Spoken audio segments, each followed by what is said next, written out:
하겠습니다. 다 같이 묵상으로 기도를 드리겠습니다.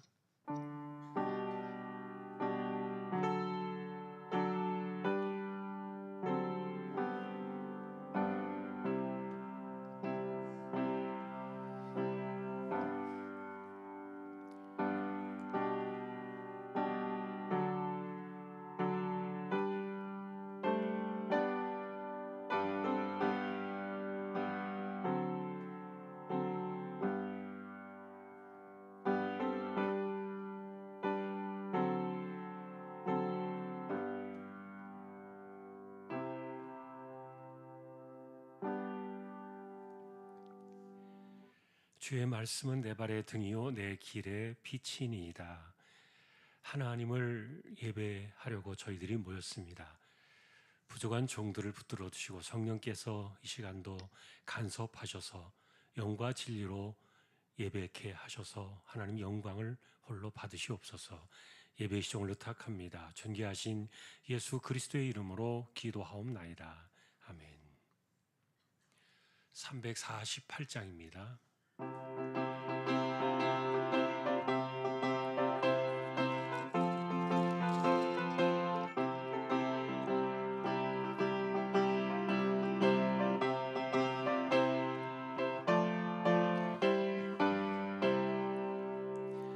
마귀들과 싸울지라 죄악 벗은 형제여 담대하게 싸울지라 저기 악한 적병과 심판날과 멸망의 날 내가 섰는 눈앞에 곧 다가오리라. 영광 영광 할렐루야. 영광 영광 할렐루야. 영광 영광 할렐루야. 곧 승리하리라. 마귀들과 싸울지라 죄악 벗은 형제여 고함치는 무리들은 흉한 마귀 아닌가. 무섭고도 더러운 죄 모두 떨쳐버리고 주 예수 붙들라. 영광 영광 할렐루야. 영광 영광 할렐루야. 영광 영광 할렐루야. 곧 승리하리라. 마귀들과 싸울지라 죄악 벗은 형제여 구수 예수 그리스도 걸리고 너를 도와주시려 서서 기다리시니 어서 나오라. 영광 영광 할렐루야. 영광 영광 할렐루야. 영광 영광 할렐루야. 곧 승리하리라.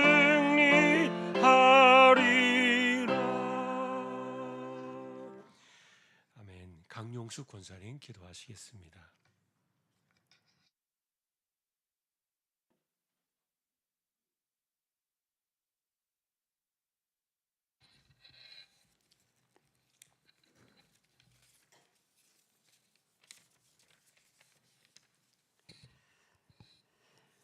하나님 아버지와 예수 그리스도의 은혜와 평강으로 이 성전에서 살게 하시니 감사합니다.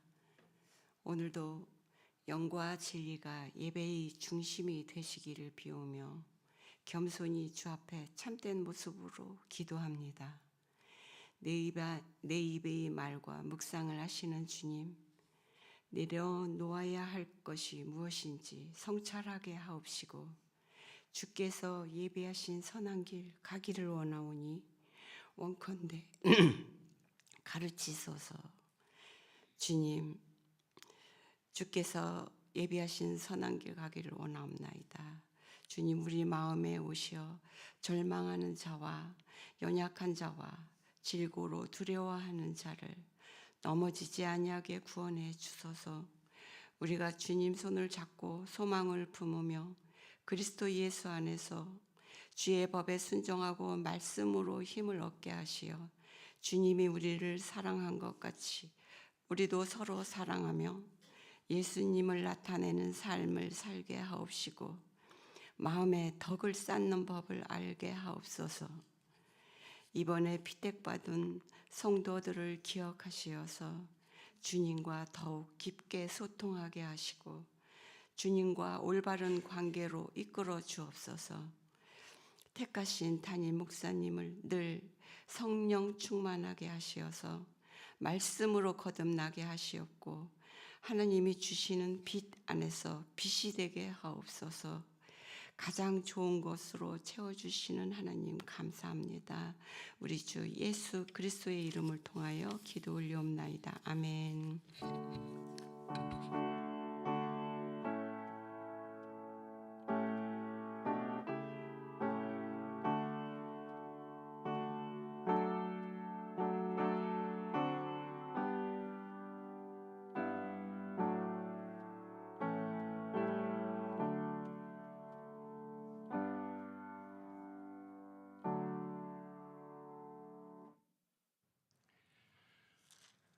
욥기 13장이 되겠습니다.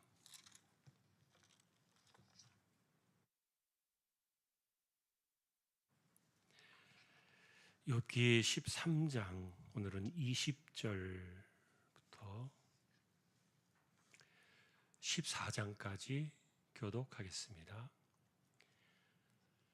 13장 20절 먼저 읽겠습니다. 오직 내게 이 두 가지 일을 행하지 마옵소서. 그리하시면 내가 주의 얼굴을 피하여 숨지 아니하오리니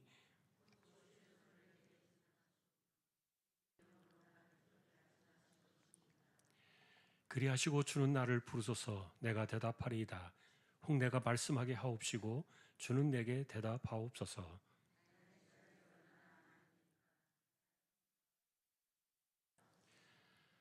주께서 어찌하여 얼굴을 가리시고 나를 죄의 원수로 여기시나이까.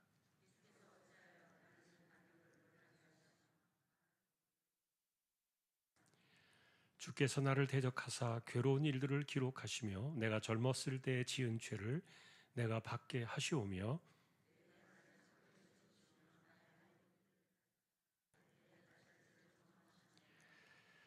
나는 썩은 물건의 낡아짐 같으며 좀 먹은 의복 같으니이다.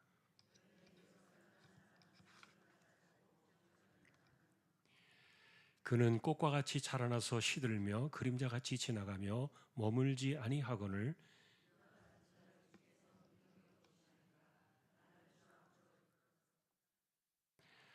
누가 깨끗한 것을 더러운 것 가운데서 낼 수 있으리이까. 하나도 없나이다.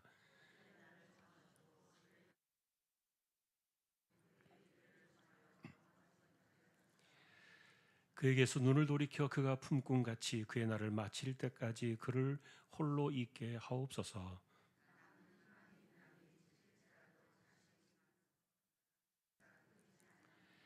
그 뿌리가 땅에서 늙고 줄기가 흙에서 죽을지라도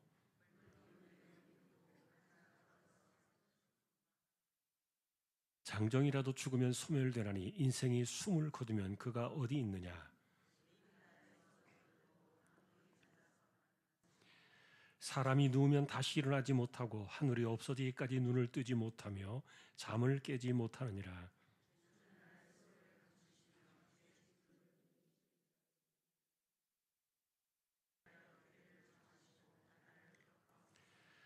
장정이라도 죽으면 어찌 다시 살리이까. 나는 나의 모든 고난의 날 동안을 참으면서 풀려나기를 기다리겠나이다.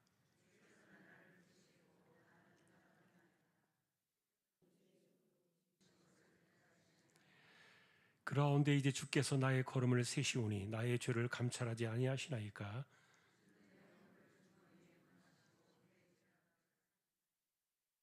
무너지는 산은 반드시 흩어지고 바위는 그 자리에서 옮겨가고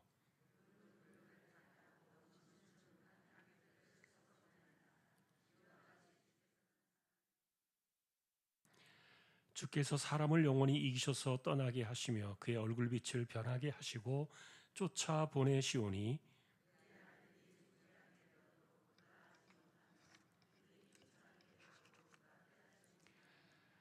같이 보겠습니다. 다만 그의 살이 아프고 그의 영혼이 애곡할 뿐이니이다. 아멘. 네, 이번 주에는 돌아온 주일날 세례식이 있고요. 그리고 두 번째 주에는 또 성찬 예식 4월달에 있습니다.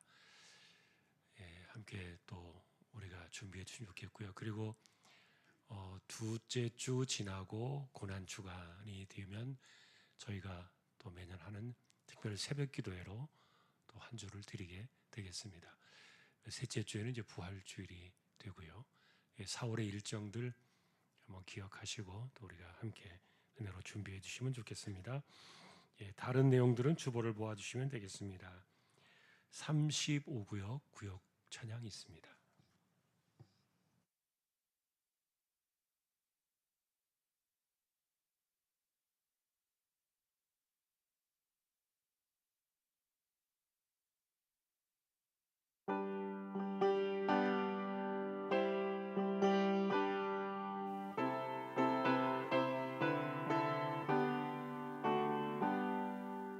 놀랐다 주님의 큰 은혜 우리의 죄를 속하시려 갈보리 십자가 위에서 어린 양 보혈을 흘렸네 주의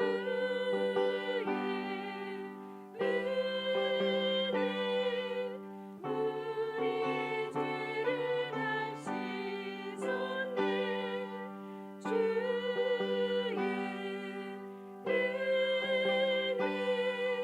우리의 죄를 다 씻었네 죄악은 성난 파도같이 우리 영혼을 위협하나 헤아릴 수 없는 주는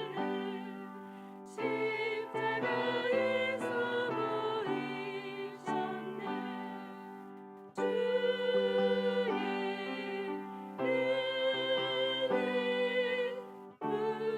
우리의 죄를 다 씻었네 주의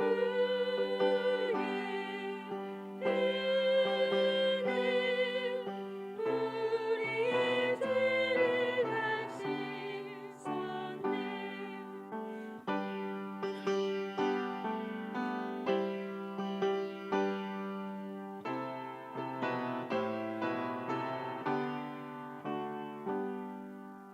죄악을 물든 영혼들을 주께서 피로 씻으시네 지금도 흐르는 그 피에 눈보다 더 희게 씻으라 주의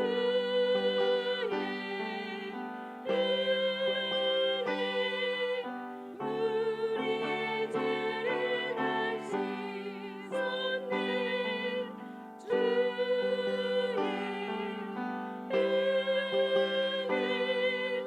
우리의 죄를 다 씻었네 피할 수 없는 그 은혜를 믿는 자에게 거저주네 형제여 주 앞에 나와서 거짓 제 말고도 받으라 주의 은혜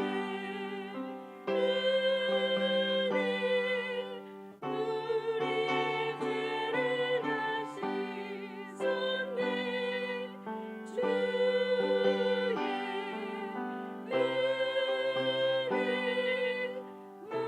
우리의 죄를 다 씻었네 아멘. 하나님 35구역을 세워주셨습니다. 하나님께서 기억해 주시고 구역의 가정들 하나님께서 살펴주시고 간섭해 주시고 붙들어 주시기를 소망합니다.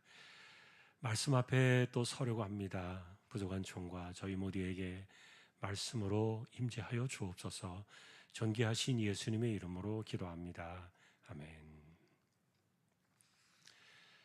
성경 3장에 걸쳐서 욥의 4번째 이야기가 진행이 되고 있습니다.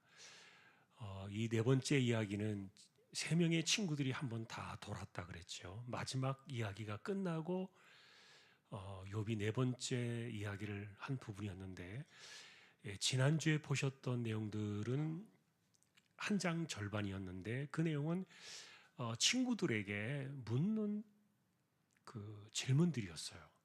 논쟁이 아니고, 어쨌든 욥은 친구들과 변론하고 싶지는 않았기 때문에 욥의 마음은 하나님과 변론하는 것이 목적이지 친구들과 사람들과 변론하는 것은 그렇게 중요하지 않았던 거예요. 자, 여러분, 이런 것들은 우리가 예를 들어서 우리 신앙도 그러잖아요. 사람들하고 자꾸 싸우는 사람들, 사람들과 자꾸 논쟁하는 사람들, 그것은요 신앙이라는 걸 우리가 찾아볼 수 없는 그리스도인다운 모습은 절대로 아니에요. 우리는 하나님과 변론하는 것이, 그것이 우리의 삶의 바른 모습이지, 사람들하고 논쟁해서는 답이 안 나와요. 답이 없어요. 그런 점에서 욥은 끝까지 힘들어도 중심을 지켰던 거예요. 내가 하나님과 이야기를 해야 되겠다. 우리가 지난주에 보셨던, 그래서 이 친구들의 이야기는 사람의 이야기라는 것이 세상 어디를 다 뒤져봐라, 이거 당신들만 아는 이야기냐? 그게 아니지 않느냐, 이렇게 말했죠. 공중의 새도, 땅을 기어다니는 짐승들도, 심지어는 물속을 헤엄쳐 다니는 물고기조차에게도 물어봐라. 그것들도 다 대답할 수 있는 내용들이 아니냐, 이렇게 이제 욥은 생각했던 거예요. 근데 이제 더 힘들었던 것 가운데 하나는 친구들이 하는 그 이야기들이 공통적으로 뭐냐면은 자기가 아무런 문제가 없을 때 이야기를 나누던 그때 상황을, 그것을 가지고서 이야기를 하는데, 문제는 뭐냐면은 친구들이 이제는 욥을 같은 라인에서 이렇게 두고 이야기를 하는 게 아니었던 거죠. 너는 지금 형편이 없잖아. 너 지금 매 맞고 있잖아. 너 지금 죄 져가지고 네가 아니라고 이렇게 우기고 있지만 하나님 다 이게 들통나가지고 이거 지금 다 이렇게 하나님 앞에서 이 드러난 증거가 이렇게 뻔히 있는데 뭐 잘났다고 그래. 그러면서 이 친구들이 하는 이야기는 그거였지요. 이렇게 눈을 내리깔고 너 정신 차리고 우리 말 들어. 이런 것들이 이제 욥에게는 비참했던 거죠. 그래서 우리는 지난주에 그런 이야기를 했어요. 눈높이가 참 중요하다. 사람들의 눈높이. 대부분의 사람들은 자기 눈높이로 이야기를 하잖아요. 그건 우리가 정말 끊임없이 새겨들어야 될 내용이에요. 불행하게도 수많은 사람들은 자기 눈높이로 이야기하고 자기 생각으로 이야기를 해요. 그래서 제가 지난번에 임계치가 다르다는 이야기를 계속했어요. 반응이 달라요. 어떤 사람은 쉽게 넘어갈 수 있는 이야기가 있지만 어떤 사람은 그 말이 화살처럼 심장에 박혀가지고 오랫동안 그 사람을 힘들게 하는 수가 있어요. 그래서 이 말 자체가 소화가 안 되는 말이 있다고 그랬죠. 쉽게 소화되고 넘어가는 말이 있는가 하면 왜 이런 것들이 차이가 나느냐? 사람마다 너무 다 다른 거예요. 그것을 받아들이고 해석하고 소화시키는 능력들이 다 달라요. 어떤 사람은 그냥 이렇게 쉽게 농담처럼 지나갈 수 있는 이야기지만, 그러나 어떤 사람은 농담이 아니에요. 분명히 말하는 사람은 농담으로 이야기했을지 몰라도 그것을 듣는 사람은 농담으로 듣지 아니하고 심각한 그 말로 이렇게 들을 때 이게 벌써 해석하고 받아들이는 능력들이 다 다르거든요. 그러니까 사람은 어쨌든 말은요 자기 중심으로 말하게 되어 있긴 하지만 그럼에도 불구하고 조심해야 돼요. 이건 다 하나님께서 책망하셨던 죄거든요. 자, 그래서 우리는 이런 욥의 이야기를 보면서 우리가 우리를 정죄하려고 하는 게 아니에요. 누구를 정죄하려고 하는 것이 아니에요. 우리의 삶의 모습과 본질을 보는 거고요. 인간 관계에서 사람 사이에 일어나는 일들을 찾아보는 거예요. 그래서 상대방을 배려하라. 상대의 눈높이를 맞춰라. 내가 상대의 그 눈높이 아래 내려가라. 보통 자기보다 위에 있다고 생각하는 사람들한테 함부로 무례하게 하지 않잖아요. 그러나 자기보다 못하다고 생각하는 사람들한테 무례하게 행하지 않습니까? 여러분, 그래서 이 친구들의 이야기는 굉장히 무례함의 도를 넘었어요. 그런데 우리가 고린도전서에서도 13장에 보셨잖아요. 사랑은 뭡니까? 무례하지 아니하며 그래요. 남에게 무례하지 아니하며.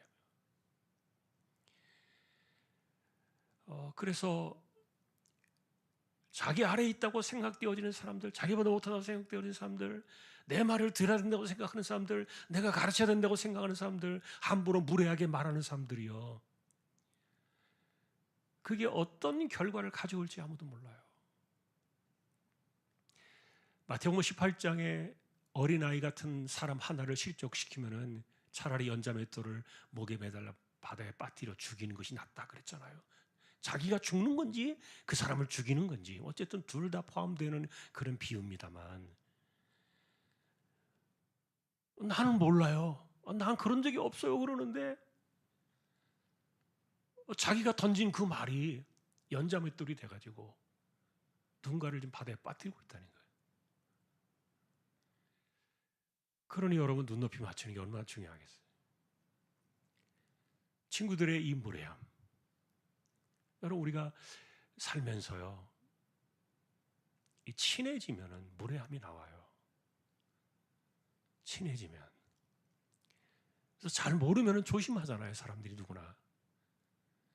처음 보는 사람한테 막 함부로 대하는 사람이 있나요? 그런데 우리는 상대에 대하여 끝까지 사실은 그런 긴장을 유지할 필요가 있어요. 잘 알기 때문에 아무렇게나 이렇게 막 던지는 그런 말들이 사실은 눈높이가 너무너무 달라요. 또 그것을 어쨌든 잘 받아들이는 사람이 있다면 괜찮지만 그것을 해석하는 그 임계점이 다르다.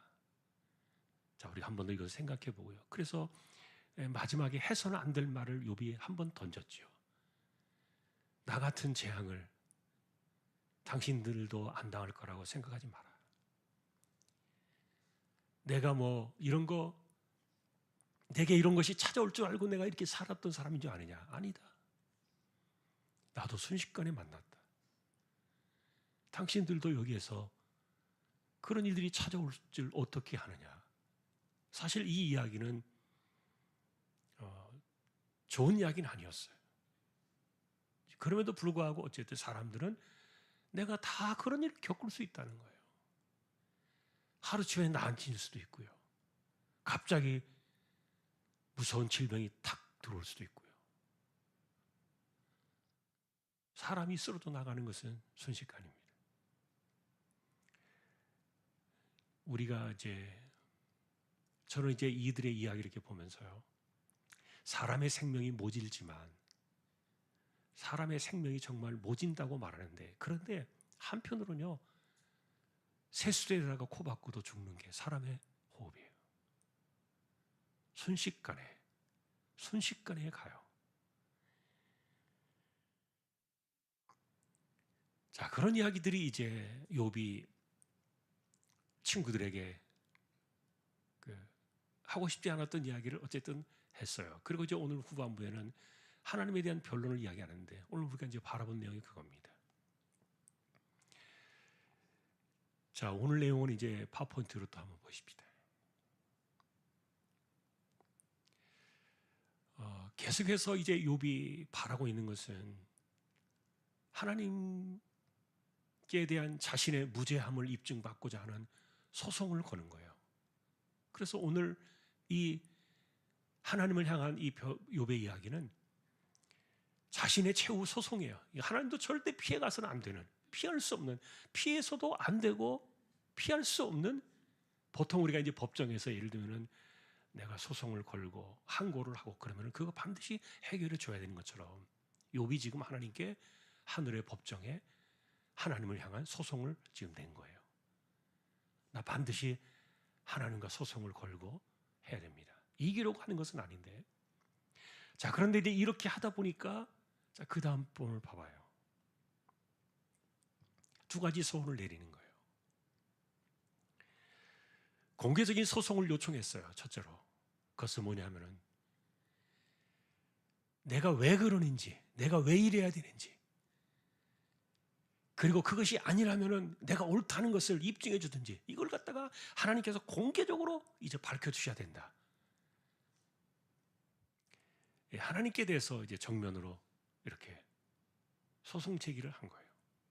하나님께서 나한테만 비밀스럽게 은밀하게 나한테만 가르쳐도 소용이 없다 이제는. 왜냐하면 이제 친구들이 계속 이렇게 주리를 틀듯이 돌아가면서 공격해 오니까. 그래서 이제 욥이 그게 첫 번째 이야기한 겁니다. 이제는 공개적으로 하나님 말씀해 주셔야 됩니다. 그 다음에 두 번째는 자기가 평안하게 죽었으면 좋겠다.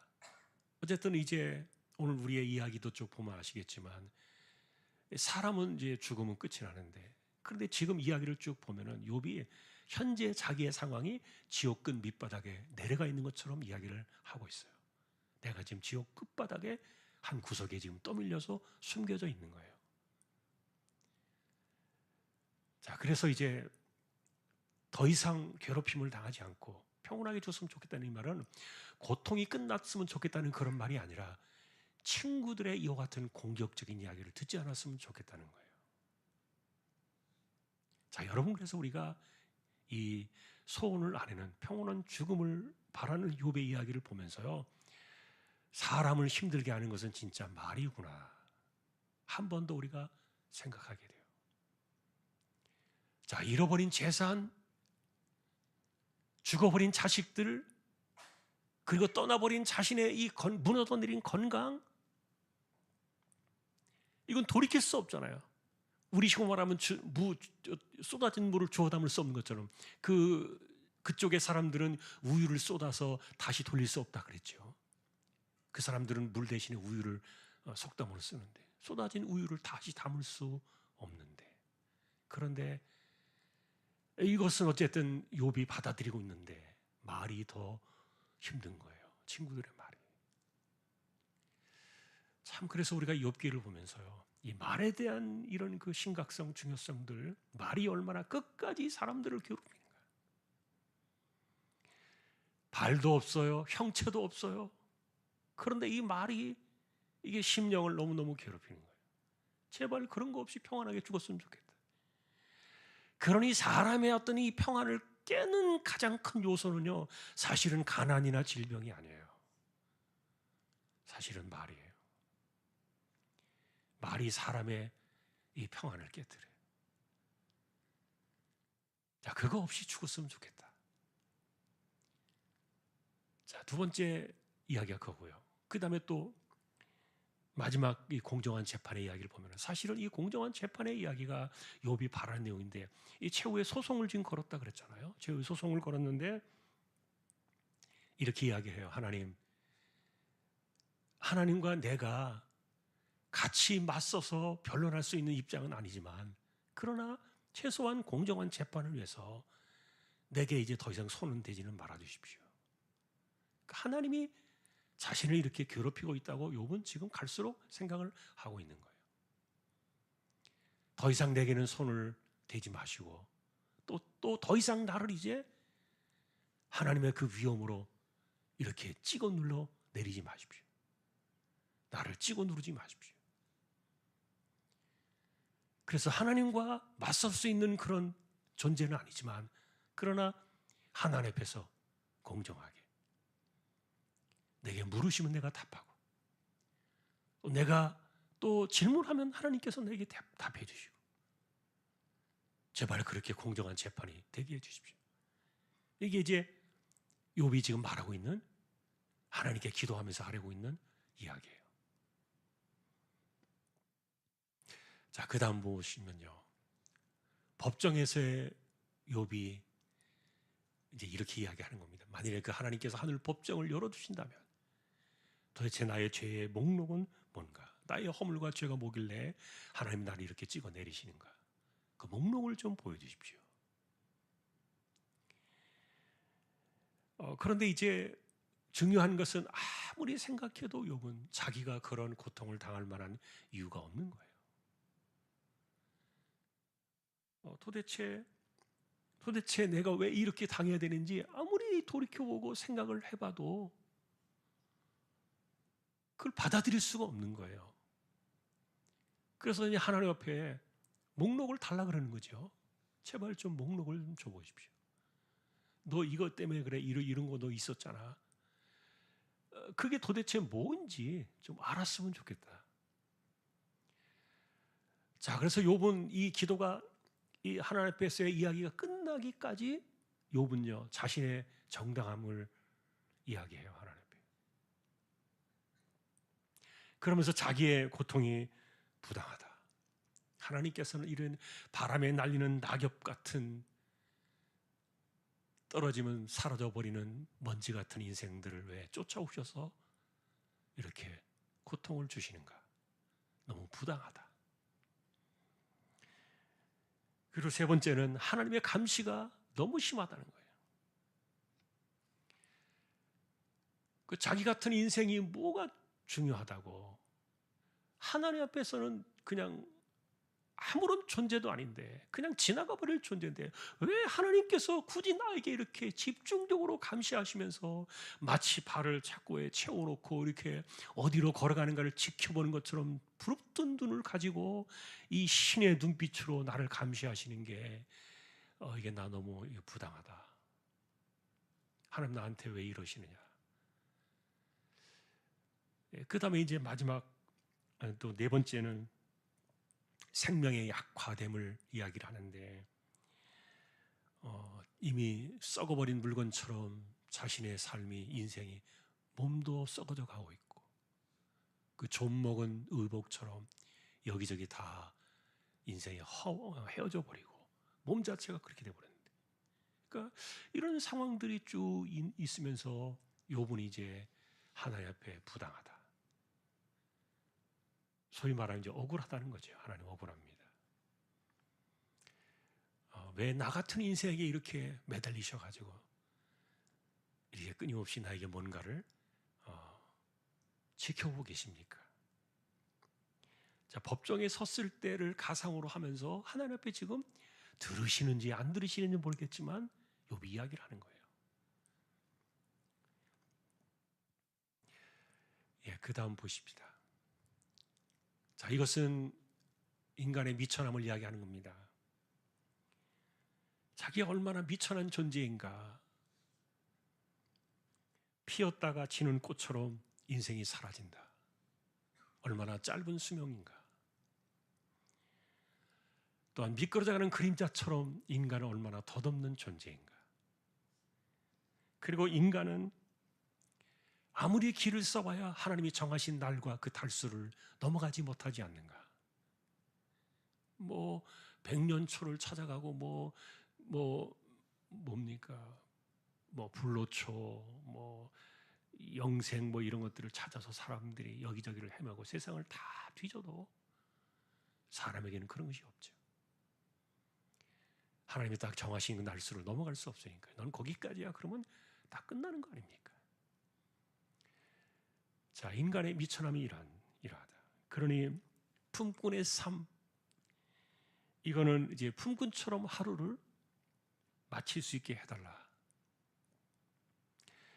그저 이렇게 고단한 인생이지만 그러나 하루를 살고 또 저녁에 쉴 수 있는 이런 그 삶을 이제 하나님 앞에 토로하는 것이죠. 하루 종일 고단하게 살아도 저녁에는 쉴 수 있는 또 쉼의 시간이 있잖아요. 우리가 잠자는 시간이 있고요. 자, 그런데 사실은 욥에게는 잠이 없어요. 잠이 없다는 말이 아니라 잠이 달아나 버렸죠. 소위 말하는 불면증이에요. 그래서 하루를 고생해도 밤에 잠을 자면서 그 하루의 고단함을 씻어낼 수 있다면 괜찮은데 그것도 없어져 버린 지 오래됐죠. 자, 그러니 뭐 이런 그 미천한 인간을 두고서 하나님께서 굳이 왜 그렇게 이런 인간에게 관심을 많이 기울이시는가? 자, 여러분, 어쨌든 우리가 이런 상황에 처해진 그 욥의 이야기를 들어보고, 그리고 하나님께서 이런 이야기들을 지금 다 듣고 계시는데 아무 반응이 없으시잖아요.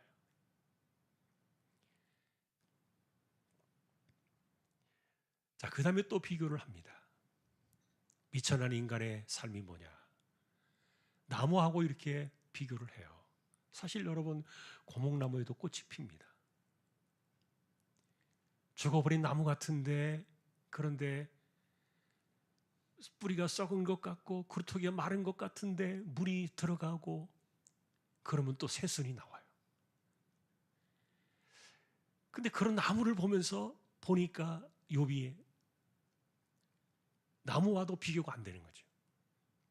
왜냐하면 사람은 한번 호흡이 끊어지면 그냥 다시 일어날 수 없으니까. 시체로 들어놓고 끝나버리니까. 나무는 다시 움이 돋고 새싹이 나고 고목나무에도 꽃이 필 수 있지만, 그러나 사람은 한번 숨이 끝나면 그것으로 끝나버리니까. 그래서 바닷물이 증발해버리고 강물이 말라버리듯이 이렇게 인간의 삶은 나무와도 비교할 때 아무것도 아닌데. 자, 이런 이야기들은 이제 어쨌든 욥이 왜 이런 하찮은 인간에게 하나님께서 간섭하시는가?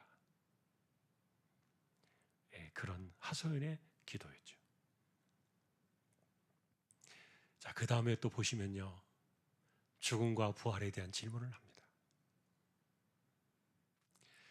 사람이 죽으면 과연 다시 살아날 수 있을까?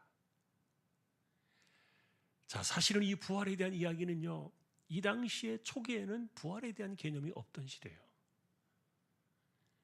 그런데 욥의 상황 속에서 부활은 아직 이해하지 못하고, 부활은 없다라고 그는 생각을 하고 있어요. 욥이 처음에는. 근데 시간이 지나면서 욥의 이야기를 들어보면요, 이분의 마음속에 이 부활에 대한 소망이 조금씩 이렇게 조금씩 이렇게 생겨나요. 자, 그 이유 중에 하나는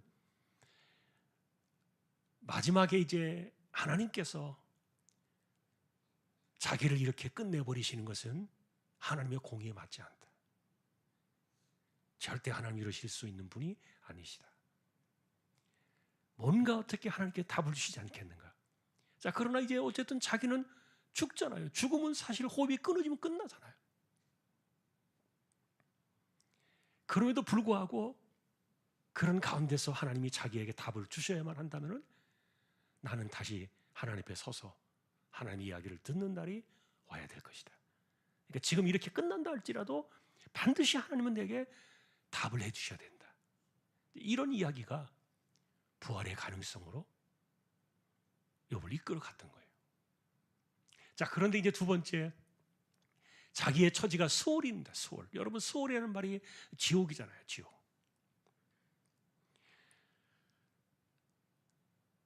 그래서 지금 이 도대체 수월이라는 게 뭐냐, 내게.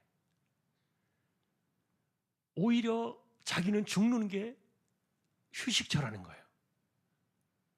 그리고 하나님의 진노를 피해서 숨을 수 있는 마지막 그 끝자락이 지옥이라는 거죠. 밑바닥, 지옥에 가서 내가 지금 숨어 있는 것 같은 느낌이 들고 있다. 저는 그래서 여러분 이런 걸 보면서요, 우리가 이 두 번째 수월에 대한 의미에 대한 이야기는요, 우리가 성경에서도 그런 이야기를 했어요. 하나님의 나라가 지금 이 땅에 들어와 있잖아요. 그 하나님의 나라는 어디에 있다 그랬습니까? 바깥에 있는 게 아니다. 여기저기 있는 게 아니라 하나님의 나라는 너희 안에 있다 그랬고요. 그럼 반대로 하나님의 나라가 들어와 있으면 지옥 같은 세상도, 이 마귀의 세상도 들어와 있잖아요. 지금 있잖아요. 그런데 이 차이를 좀 느끼지 못할 뿐이에요. 어떤 사람들은 정말 하나님의 나라를 깊이 느껴요. 하나님의 나라 속에, 은혜 속에서 살아가는 사람이 있는가 하면은. 그러나 또 어떤 사람은 또 이 지옥 같은 현실을 마주하면서 살아가는 사람들이 또 있거든요. 그래서 이 세상에서 삶 자체가 지옥을 경험하는 사람들이 있어요. 근데 욥이 지금 현재 자신의 처지를 그렇게 말하고 있는 거예요. 내가 지금 있는 것이 지옥이다. 나는 지금 지옥 밑 끝바닥에 와 있다. 여러분, 사실은 그래서 우리가 하나님의 나라의 개념이 없이, 하나님의 그 은혜가 없이 그 인생이 살아가면서요, 내 삶이 지옥 같은 그런 사람들 있어요. 틀림없이 세상에서 맛보는 지옥이 있단 말이에요. 그런데 불행한 것은 그들이 그 지옥의 삶을 벗어나지 못한다면, 그런 삶 속에서 하나님의 나라를 경험하지 못한다면요, 죽어서도 가는 그 지옥이 있는데, 그런데 그 지옥은 이 땅에서 겪는 것보다 더할 거예요. 비교가 안 될 정도로. 어쨌든 지금 여기서 말하는 소월의 그 욥이 말하고 있는 내용은 살아서 지옥을 경험하는, 지옥 같은 삶을 이야기하는 거예요. 그러면서 마지막 기다림의 소망을 이야기합니다. 만일에 내가 다시 살아날 수만 있다면, 그날이 언제 올지 모르겠지만 그러나 내가 기다리겠다. 기다림의 소망, 이런 것들. 근데 이런 것들이 이제 초기에 부활 신앙에 대한 출발이었어요. 인간의 삶을 통해서 하나님을 중심으로 바라보는 사람들의 삶 속에서 피어나는 부활에 대한 소망이었어요. 사실은 우리가 이 땅에서요, 어떤 사람들에게 부활의 소망이 큰가라고 묻는다면, 잘 먹고 잘 사는 사람들은 부활에 대한 소망이 별로 크지 않아요. 이 땅에서 겪는 아픔과 고통이 너무 커서 마치 그 지옥의 그 맛을 경험하며 살아가는 사람들에게는 부활의 소망이 큰 거예요. 역설적이죠, 그게. 그래서 우리가 보통 예를 들면은 정말 신앙이 좋은 사람은요, 상한 갈대와 같고 꺼져가는 심지와 같은 사람들이 진짜 신앙이 좋은 거예요. 심지어 예수님은 부자들은요, 천국에 들어가는 것이 낙타가 바늘귀로 들어가는 것보다 어렵다 그랬잖아요. 이 세상이 천국인 줄 알고 사는 사람들은 하나님 없이도 천국이라고 생각하는 사람들에게는 더 무서운 진짜 수월, 세상에서 겪는 수월이 아니라 영원한 그 수월의 고통이 기다리고 있겠죠. 어쨌든 자신의 삶을 통하여 하나님께서 우리에게는 뭔가 더 나은 삶을 주실 것이다. 그러나 우리에게는 사실은 오늘날 신약 시대에는 예수님을 통해서 확실하게 보여주었잖아요. 영원한 소망이 있고 천국이 있고 그 나라가 어떻게 만들어져 있고, 그리고 그 나라에 가는 사람들은 어떤 사람들이다. 우리는 그런 것들을 지금 성경을 통해서 계속 보고 있으니까요. 그런데 어쨌든 다 이런 것들이 없던 그 초기의 시대에, 희미하던 그 시대에 욥으로 하여금 이렇게 내가 하나님께 반드시 들어야 된다. 그리고 하나님은 나에게 말해 주셔야 한다. 나의 억울함과 이 부당함을 반드시 풀어주셔야 한다. 자, 그런 것들이 부활에 대한 소망으로 이렇게 이어져 가고 있었던 거예요. 자, 마지막 내용입니다. 자, 그럼에도 불구하고 또다시 자신의 처지를 보면은 소망이 살아나지가 않아요. 꺾여가고 있는 거예요. 자, 무너지는 확신. 세상을 보니까 무너진 산이 다시 세워진 것을 본 적이 없어요.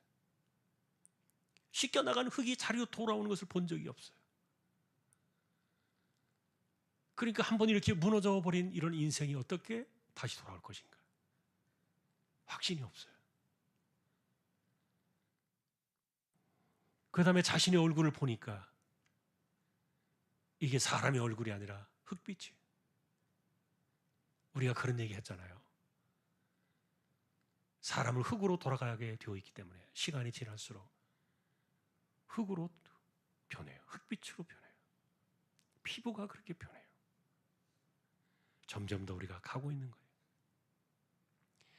그런데 욥의 지금 그 변하는 얼굴의 모습은 이미 사람의 얼굴이 아니었어요. 알아볼 수 없는 얼굴이었어요. 이건 사람이라고 도무지 볼 수 없는 그런 형체였어요. 사람들도 알아보지 못하고 자식들도 알아보지 못하고. 자, 이런 것들을 보니까 소망이 꺾이고 있는 거예요.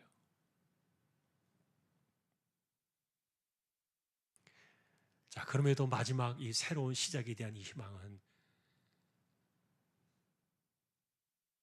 성경을 읽는 저나 우리 같은 사람들이 보는 거예요. 그것은 뭐냐 하면 이미 우리는 사실 답을 알고 있기 때문에 그래도 꺾어진 소망 가운데 다시 새로운 움이 싹틀 것이다. 이런 것들을 우리가 이제 생각하면서 새로운 희망을 보게 되는 건데, 어쨌든 이제 욥은 부활의 소망도 그것이 뭔지는 몰라요. 그저 지금 지옥 끄트머리에 가 있는데 이거는 그저 하나님의 진노와 그리고 하나님께서 뭔가를 막 계속 캐내시는데 더 이상 견딜 수가 없는 거죠. 자, 그런데 이런 표현들은 아까 제가 어디서 온다 그랬습니까? 하나님이 캐시는 것이 아니라 친구들을 통해서, 말을 통해서, 이 사람들의 친구들의 말을 통해서 계속 자기를 캐내고 자기는 더 이상 어떻게 뭐 할 것이 없는데 숨어가지고 지금 그래서 지옥 밑바닥 한 구석에 숨어 있는 거죠. 자, 어쨌든 그러나 이제 그런 가운데서도 하나님께서 욥에게 어떻게 부활의 소망을 만들어 가시는가, 그걸 우리가 쭉 지나가면서 함께 겪게 되는 그런 내용들이에요. 자, 오늘 우리의 이야기는 이제 여기서, 욥의 이야기는 여기서 끝이 나는데, 사실 이런 답을 들어도 친구들의 입장에서는 알아들을까요? 못 알아들을 거예요. 그리고 친구들은 자기 변명만 하고 있다고 생각할 거예요. 슬픈 이야기예요. 자, 그 이유 중에 하나는 사람은요, 자기가 처해 있는 환경 속에서 세상을 보는 그 이상을 벗어나는 것이 많이 어렵거든요. 그러니까 친구들의 입장에서는 욥과는 다른 상황에 있기 때문에 욥이 하는 말은 그냥 변명이에요. 제발 입 좀 다물었으면 좋겠는데 또 떠들기 시작하는 거예요. 친구들의 이야기가 한 번 더 돕니다. 자, 그러니 지난번 우리가 답을 보면서 제발 좀 침묵해달라. 그리고 우리가 여기 보았던 것처럼 하나님 앞에서의 진짜 자기를 힘들게 하고 암울하게 만드는 그것은 이 친구들의 말이었는데, 자, 그래서 우리가 보는 거예요. 이렇게 힘든 사람들하고 싸워가지고 이기겠다고 덤벼드는 이 친구들의 이게요, 인간의 심성이에요. 아주 못됐지요. 못된 인간의 속성이 우리에게 있어요. 이기고 싶은 거죠. 그 사람의 상황이 어떠냐와 상관없이 이기고 싶은 거예요. 그래서 지난번에 제가 예전에 그랬어요. 가인의 이야기를 하면서 승부욕, 이거는 마귀가 심어놓은 욕망의 뿌리다. 제일 먼저 그것 때문에 아벨을 죽였다고 제가 말씀을 드렸어요. 창세기 4장에. 인간의 어긋난 승부욕, 이게 에덴 동산에 없던 거예요. 타락하고 난 이후에 하나님의 형상이 깨어지고 마귀의 얼굴이 들어오면서 생겨났던 것들이. 사람들하고 논쟁해서 즐거운 이야기를 나누고요, 행복한 이야기를 나누고, 그리고 서로에게 기쁨이 되는 이런 말들을 나누면서 살면 얼마나 좋아요. 근데 꼭 이기려고 해요. 싸우려고 하잖아요. 이게 마귀의 형상으로부터 나타나는 이런 잘못된 승부욕들이거든요. 우리가 성경을 보면서 어쨌든 다시 우리가 돌아가는 겁니다. 자, 그저 하나님 앞에 매달릴 수밖에 없는 욥의 처지를 우리가 생각하면서, 그래도 어쨌든 때가 필요하니까 고난의 때가 지나가면 하나님께서 욥을 일으키시겠죠. 그건 우리가 이미 보고 있는 결말이니까. 자, 오늘도 우리는 그의 이야기를 듣습니다. 오늘 이야기 속에서 그래서 마지막 결론을 내린다면 하나님 앞에 논쟁해라. 할 말이 많아도 하나님 앞에 해라. 그것을 우리가 조금 더 자제하고 삼키고 그런 것들을 이해할 수 있다면 정말 하나님이 기뻐하시는 그런 사람의 모습으로 우리가 살 수 있을 겁니다. 자, 하나님의 나라는 우리 안에 있다. 그리고 이 안에 있는 것이 밖으로 나온다. 그게 하나님의 나라를 보여주느냐 아니면은 마귀의 세상을 보여주느냐. 말을 보면은 알 수 있다. 자, 그건 주님의 말씀이에요. 마태복음 12장에 있는 그대로 우리가 오늘도 기억하면서 하나님 앞에서 살아가기를 힘쓰는 저와 여러분들이 될 수 있기를 주님의 이름으로 축원합니다. 345장입니다.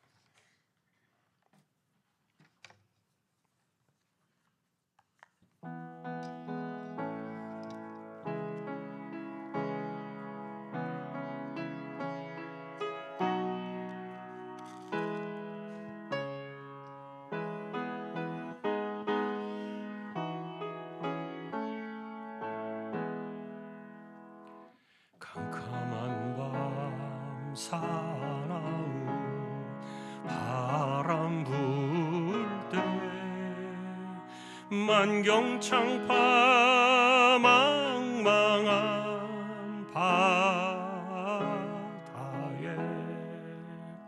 외로운 배 한 척이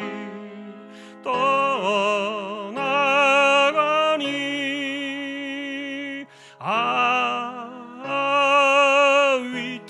위태하구나 위태하구나 비바람이 무섭게 몰아치고 그 성난물 큰 파도 일 때에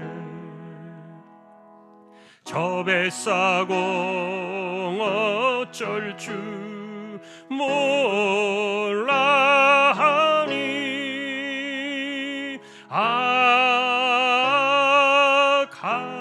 가련하구나 가련하구나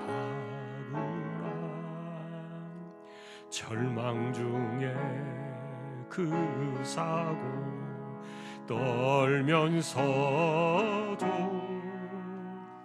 한 줄기의 밝은 빛 보고서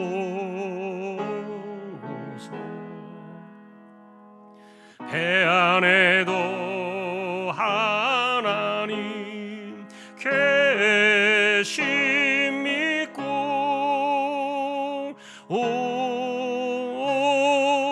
기도 올린다 기도 올린다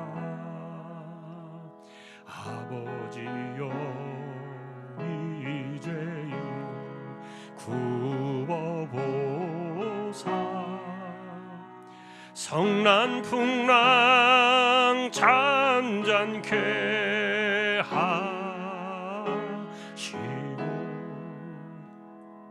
이 불쌍한 인생을 살리소서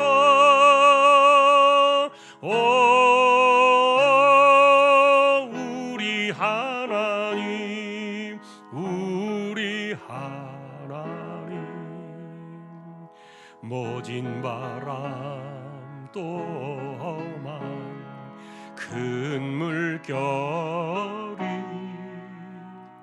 제 아무리 성내어 덮쳐도 권능의 손 그노를 저으시니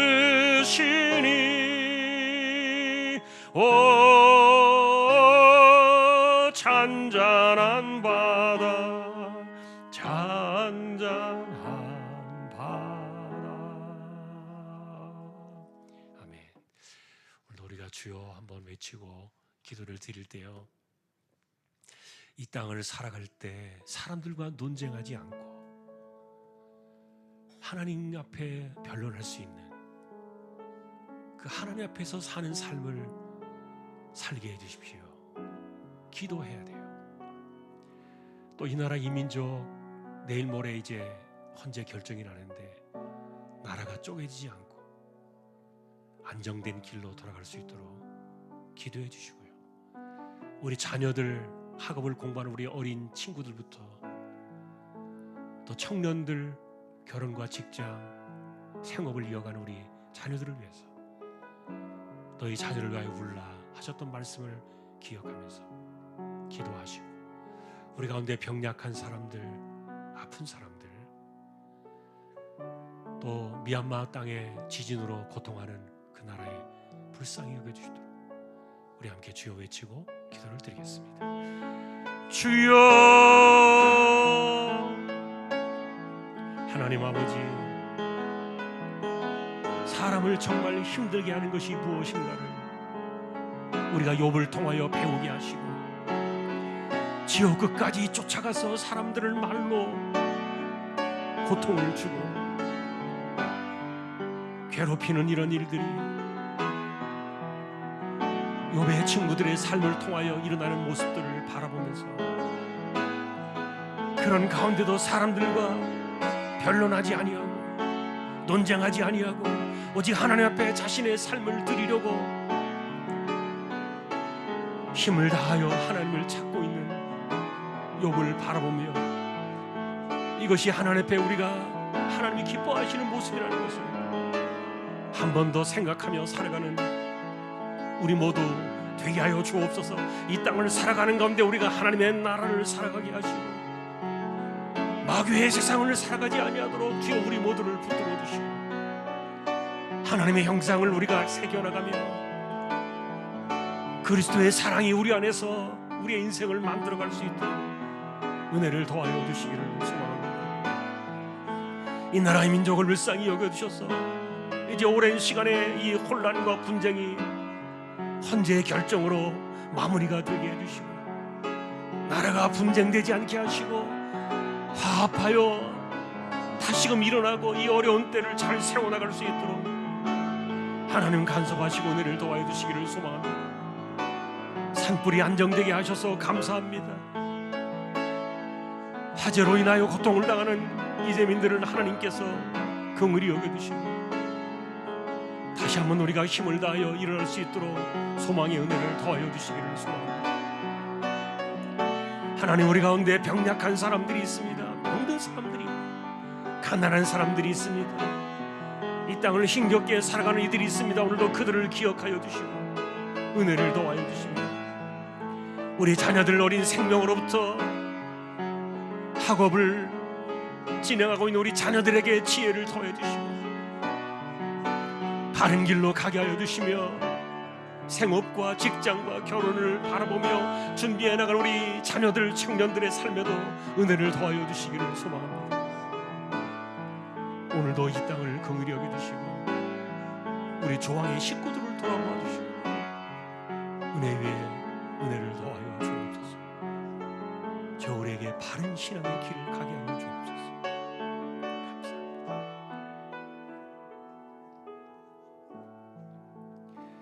이정욱 집사님, 최태경 청년, 신비한 집사님, 조인성 청년, 김한솔 청년, 백경래 집사님, 조말순 집사님, 이들을 의탁합니다. 아픈 분들이 있습니다. 병원 치료받고 회복을 기다리고 또 암과 싸워나가는 이들이 계십니다. 병약한 이들을 지켜주시고 주여 오늘도 그들을 기억하여 주시며 간섭하여 주옵소서. 우리 가운데 가난한 사람들, 또한 어려운 시대를 살아가는 이들, 하나님께서 오늘도 그들을 기억해 주시고 삶의 은혜를 더하시며 우리의 숨과 삶이 막히지 않도록 길을 열어주시고 또 숨길을 열어주시기를 간절히 소망합니다. 하나님 아버지의 기도하는 사람들의 소망을 들어 하나님께서 응답해 주시고 우리의 힘으로 어찌할 수 없는, 사람을 어떻게 할 수 없는 이런 세대를 우리가 살아가고 있는데 하나님께서 간섭해 주시고 친히 하나님께서 사람들을 움직여 주시고 주장하여 주시기를 소망합니다. 선교지와 세우신 교회와 주님의 종들, 그리고 지진으로 수천의 사람들이 목숨을 잃은 미얀마 땅에도 불쌍히 여겨주셔서 은혜를 내려주시고, 그곳에도 하나님께서 자비의 은혜를 내려주시기를 소망합니다. 오늘도 하루를 살아갑니다. 이 땅을 살아갑니다. 주여, 우리가 하나님의 백성임을 잊지 않게 하시고, 우리의 심령 속에 피값으로 세우신 하나님의 나라, 하나님의 형상을 세워가며 살아가는 우리 모든 주의 백성들이 다 되게 하여 주옵소서. 존귀하신 예수님의 이름으로 간절히 기도하오며, 말씀이 육신이 되어 이 땅에 오신 우리 주님 예수 그리스도의 은혜와 하나님 아버지의 사랑과 성령님의 감화, 감동, 위로, 인도, 교통 충만하심이 욥기를 통하여 인간의 내면과 본질을 깨닫고 하나님이 기뻐하시는 사람의 모습으로 세상을 살아가기를 원하는 우리 모든 심령들, 주왕의 가족들 위해 이제로부터 영원까지 함께 있을지어다. 아멘.